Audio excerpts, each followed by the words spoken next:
Segunda discussão e votação, o projeto de lei número 165/2024, contido no processo número 210/2024, de autoria do Poder Executivo, que autoriza o Poder Executivo a firmar convênio com o município de Farroupilha, objetivando a atuação conjunta nas estradas limítrofes, com vistas a uma melhor otimização logística e de recursos, na divisa entre os dois municípios e da outras providências.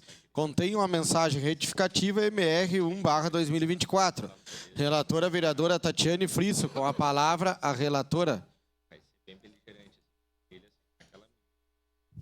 Peço a dispensa por já ter sido realizada anteriormente.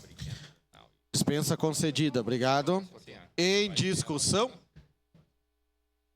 Encerrada a discussão. Em votação. Solicito às vereadoras e vereadores que registrem seus votos.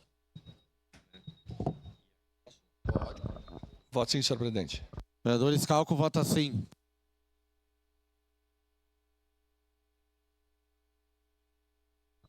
Voto sim, senhor presidente. Vereadora Rose Frigieri vota sim.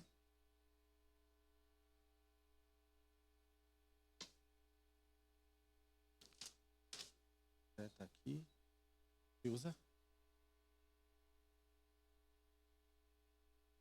Voto sim, senhor presidente. Vereador Fiuza vota sim. Vereador Cadori vota como? Voto sim. Vereador Cadori vota sim. Vereadora Estela?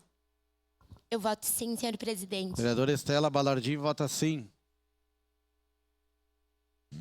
Encerrado o registro dos votos, encerrada a votação.